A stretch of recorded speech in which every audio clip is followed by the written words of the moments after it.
De communiquer avec les gens,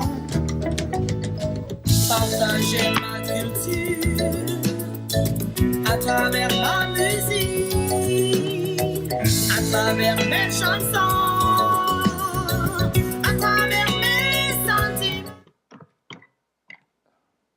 Joshua, Hi, Selwyn. can you What's hear going me? on? All right, good. Let's get started. Good afternoon.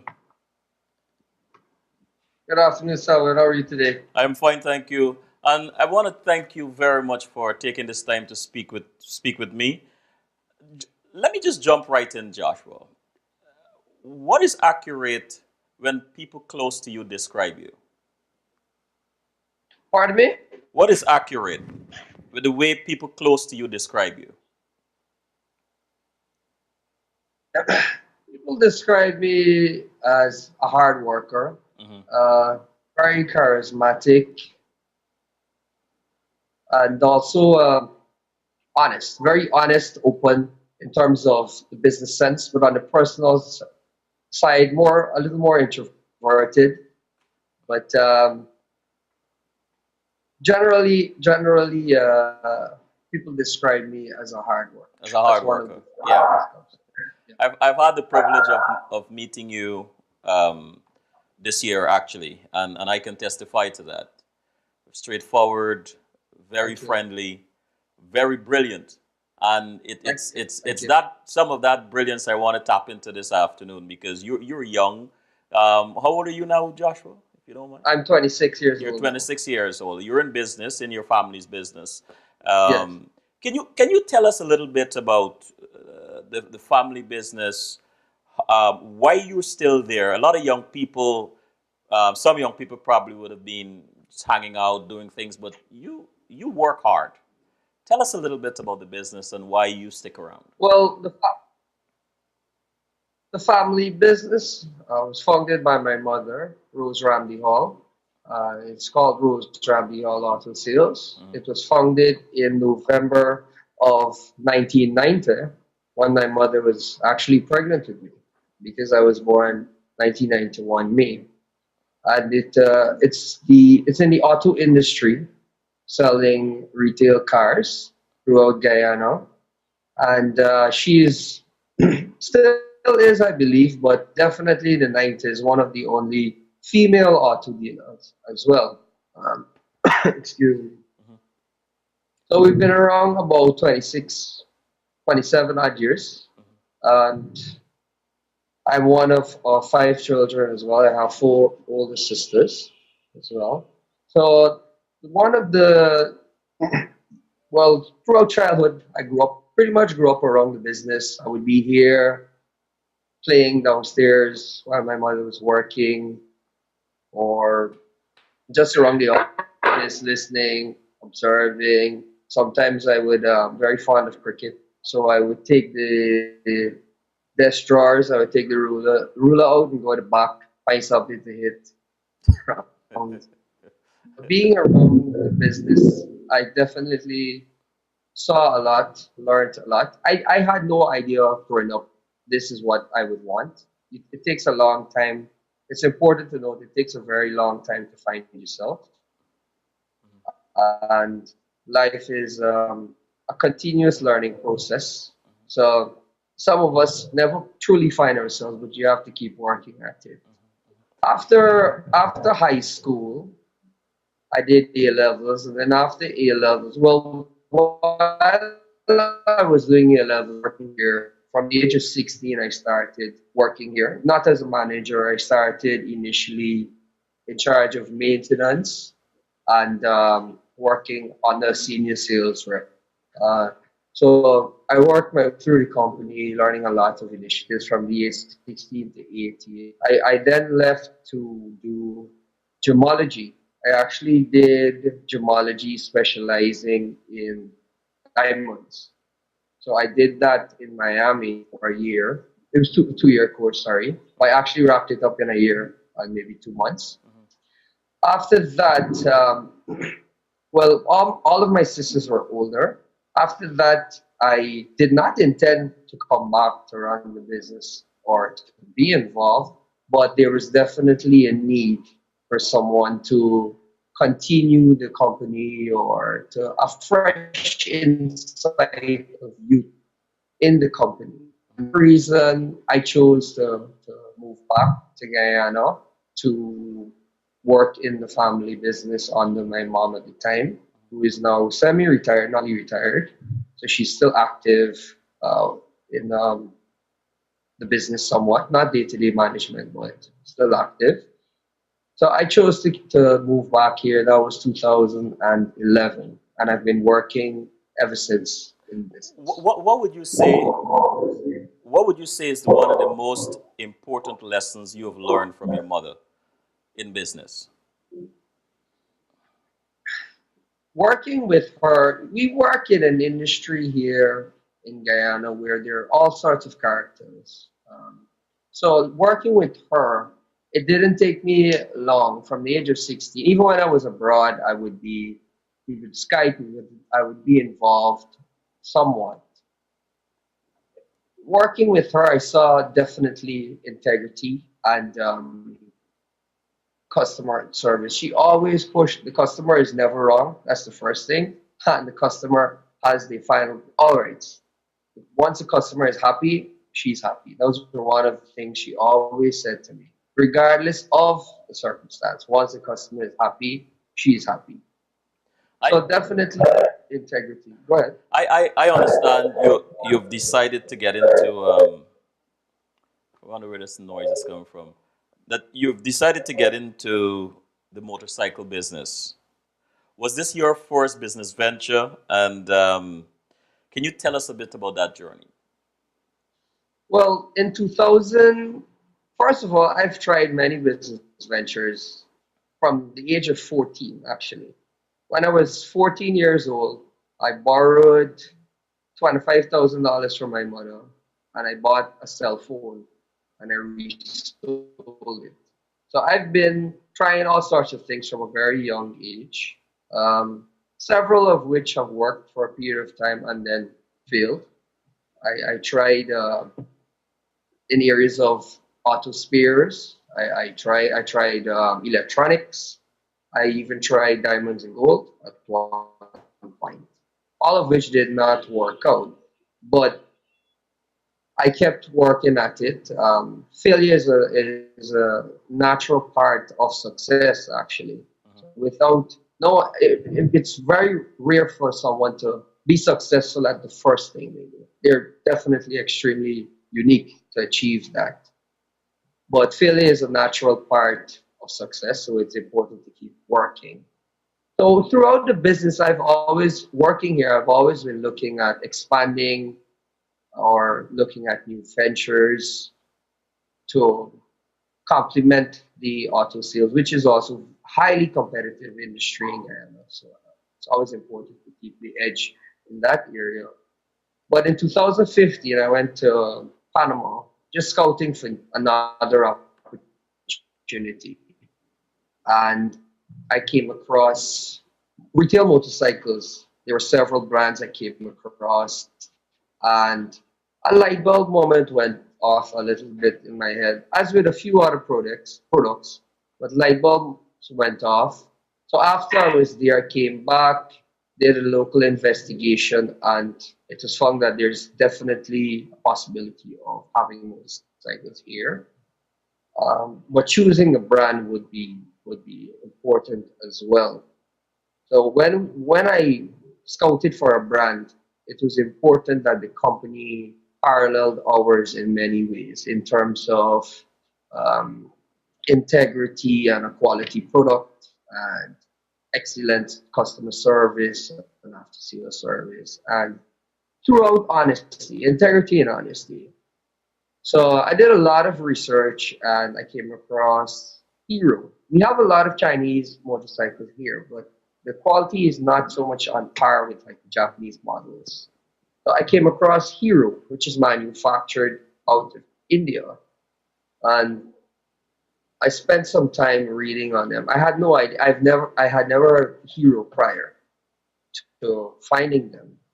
So I did a lot of research on them. They were awarded for many green initiatives and several awards in India for being manufactured there. They're also the largest motorcycle manufacturer in the world, manufacturing some 7 million motorcycles just last year. Market share in India as well as in 36 countries globally, and that's rapidly expanding. They're on an aggressive campaign globally. So I was still on border with what to choose. I took some time, maybe about 4 months. But then the CPL came up, which is the Caribbean Premier League, and I'm a big fan of cricket. And it's called Hero CPL. So again, light bulbs went off, and I made the connection. Uh, that Hero was a sponsor. So one night, I think around 2 a.m., I just got into bed. I'm like, I'm going to contact these people. And I called continuously until I got onto the correct people. They directed me which office I need to contact. And I learned that there isn't anyone in Guyana, a representative, or the Caribbean, but they're not so much interested in the Caribbean because of there are only 30 million odd people living in the Caribbean. So I immediately said, here's what I'm interested. I would like to not only be the dealer for Guyana, but the Caribbean. Wow. This was 2000. Go ahead. No, no, go ahead. No, no, you go ahead. This was 2016 August, if I'm correct. This was followed several meetings, online conferences, video chats, and a lot of submissions, proposals. I also had to do an extensive local research on the motorcycle industry, both in Guyana and a few Caribbean islands, Trinidad, Jamaica, Suriname. Then they sent representatives here, and they liked what they saw. They said, okay, we're going to invite you up to India to discuss openly there, and then we'll take it from there. However, there was a launch in Argentina in January of this year, and they chose to kill two birds with one stone, invite me there while they're taking care of the official launch in Argentina. So I was very skeptical to go actually because it had been already 7 months. Many times I thought to stop pursuing it because they would always come back with, we need this, we need something else. They seemed a bit uninterested for some time. So I was very skeptical about if I should go to Argentina because it was expensive to go there, the trip and the cost and everything. And I consulted my mom. I told her she's also my advisor. Any issue I have, I can go to her, business or personal. And I asked her if she thinks I should go or just maybe start looking at another brand. And she said, you already invested so much time into Panama to look for new business. If you don't go, you'll never know. So just go. And I took her advice and I went, and I have no regrets with going. When I got there and I realized the magnitude of Hero, then I understood why they were not so interested in the Caribbean or a very small market, because their operation is huge. So we met in India. I then found out that the company is very family oriented, even though it's a multinational organization with operations globally as well as factories in Colombia. I found out that it's a very family oriented business. It's run by two brothers, and it was previously run by the father, the founder, who unfortunately passed away. And personal connection is very important to them. They actually have to meet you before you are awarded the rights, because they like that personal feel, which we like as well, to interact with every customer or representative to that extent. Even our customers here at the office, I could easily have a sales rep channel the transaction and never meet the customer, but it's important to have that personal touch. So the rest from there is pretty much history. I was awarded the exclusive rights for Guyana, Suriname, and the English Caribbean. And we launched in August, so it took about a year. We launched in August here in Guyana, and we have plans. We already have 8 dealers countrywide. We have plans to, by next August, have 25 dealers countrywide and to gain significant market share here in Guyana. And after 1 year, we'll start to look at other markets like Jamaica and Suriname. I am curious about a couple of things. Um, One, you persevered in spite of all the challenges, and you finally got through. I am curious about that perseverance because the general thought belief is that young people get distracted, and when things are not working out, they turn away. But here Yeah. you are in your early 20s, and you persevered. Now, when you reflect on your path, on your journey towards where you are right now, what lessons you personally have learned from this particular journey? Well, this particular journey with Hero, I would say it's just the beginning. Even though it took me a lot of hard work to get here, it's just the beginning. With my mom, I saw many years of several challenges. I mean, she was running this business with 5 of us and working every day, taking care of us, making sure we were okay. So many of the challenges I face whenever I'm having a difficult time, I would think of her and the challenges she would have faced, and it's minuscule compared to that. Mhm. So definitely it's important to have a mentor that you can look at to say, talk to, or um, to compare your struggles with, I should say. And that's definitely one of the things young people need, because we have many distractions. We have technology. Our life. It's very easy to get distracted and to give up and to get comfortable as well. So I would say definitely to have a role model to look up to, and just hard work. There's nothing that can substitute for hard work, and never to give up. Never to give up. The glass is always half full. It's never half empty. Despite of what challenges you may face, it's important to stick it out. Even if you're failing, like I mentioned, failure is a part of the journey. And you're 26 years old. I'm really hopeful for Guyana. You know, I wonder, what do you see in Guyana, if at all? Because you were in Miami, you did gemology, yet you came back, Yeah. right? You came back to Guyana, and you decided to deepen your roots there. You're in college, right? You're at the university studying economics, um, and Yeah. obviously you're seeing things in Guyana that some of us, I guess my generation or older, perhaps are not seeing. But what is it you believe that you and your generation and other young people are seeing in Guyana that you think, if we are not seeing it, but you think we should look at, what is it about Guyana that you're seeing? Well, I always say, even if you check my hashtags on Instagram, anytime I post something, there's always a hashtag of paradise. Guyana, paradise. Guyana has a lot of challenges. First, let me just take you back a bit. I had no intentions of doing economics at UG in 2010. It's because of Guyana that I actually decided to go to UG and to further my studies. I was okay from 2010 to about 2013, 14, just in business. But being here in Guyana and seeing, it's almost, it's a, we're a third world developing country at the moment. So we have a far way to go. We've only been independent for 50 odd years.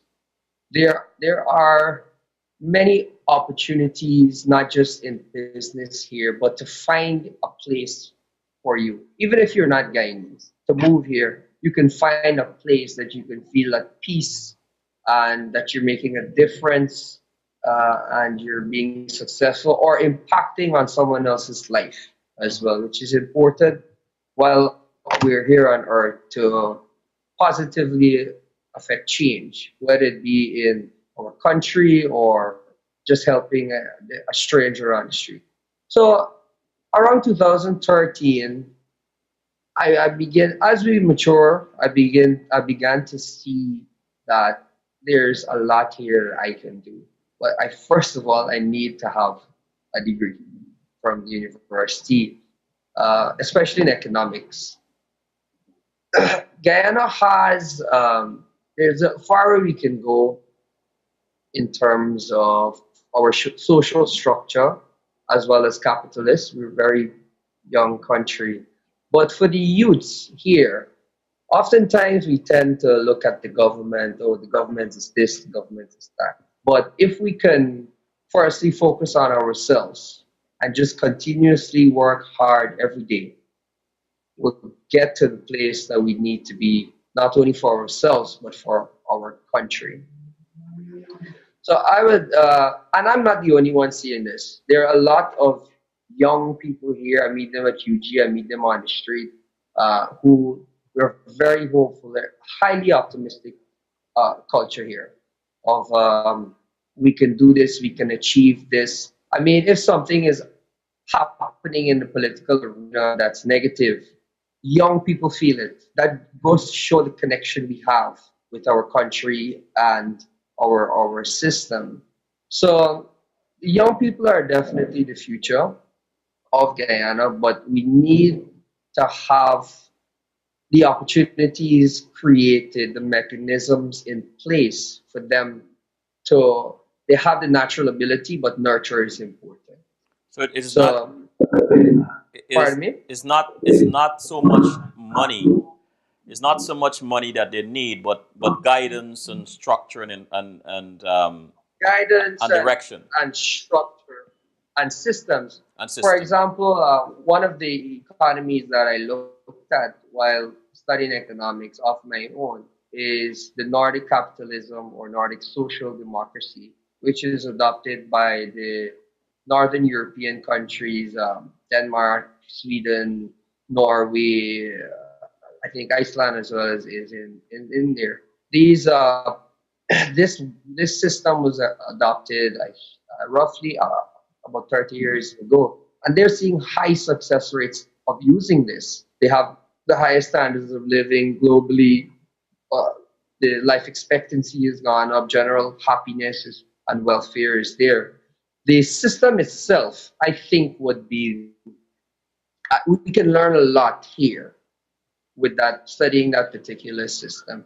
Their focus is they're not socialist or capitalist. It's a mixed economy, but their main focus is in social aspects, social welfare programs, education, healthcare. They actually you can go from kindergarten to university for free.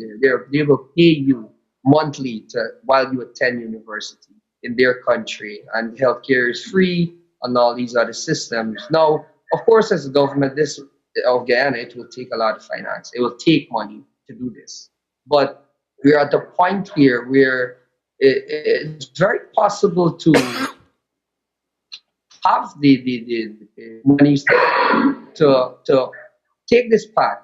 We have a new industry coming in the oil sector from 2020. From 2020, we'll have a lot more revenues as a country. I would say if we can focus those revenues on a better structured educational system from the bottom up, like your prior speaker mentioned, it's important. I guess it's important to have that and general health care and well-being. I think in 30 to 50 years, when that generation takes over, everything will take care of itself because you will have a highly educated population, standards of living will be high, and literacy will it will also be it will almost be like a multiplier effect. The small problems will take care of themselves once you take care of the big problem, you know? And having a highly educated population will take care of problems we don't even know we have here in Guyana. So it's Josh, important for us to have, I think we already have the willing young people. The youths are very willing here.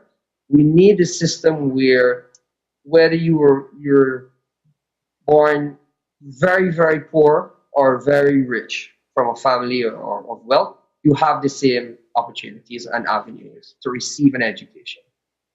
I had a question. I had a question for you.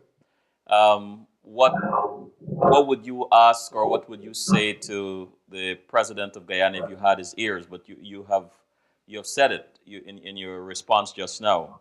But before in closing, I want to ask you, what would you like your customers to think when they hear the word hero or the words Rose Ramdehol Auto Sales?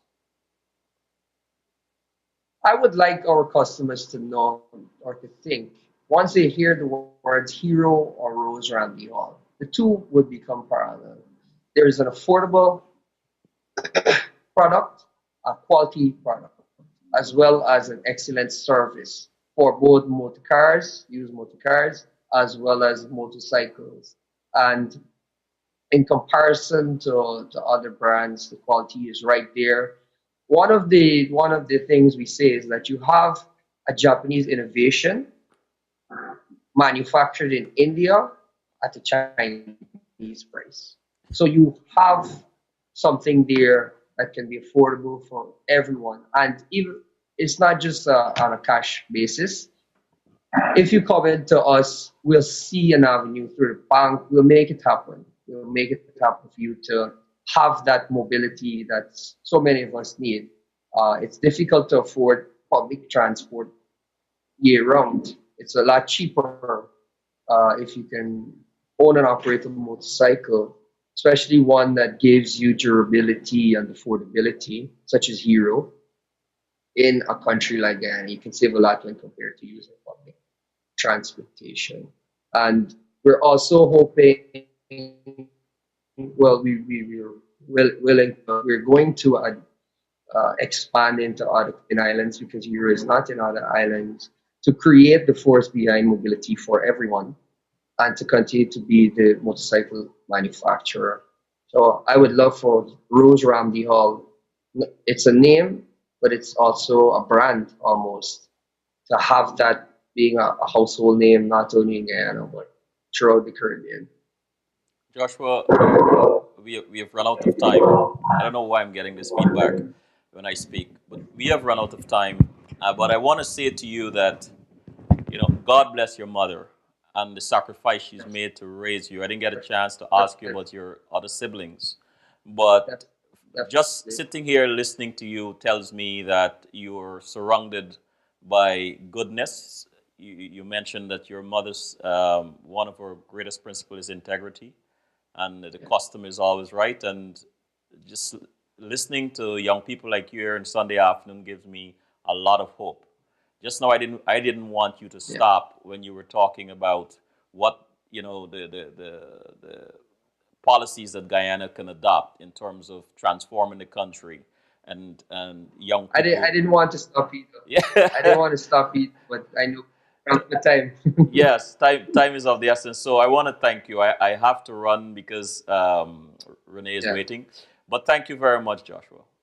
I must say thank you very much as well for having me on your show. It was an honor and a privilege, and You, we'll talk again soon. you're welcome. All right. Bye bye. Have a great day. You too. Take care. Bye.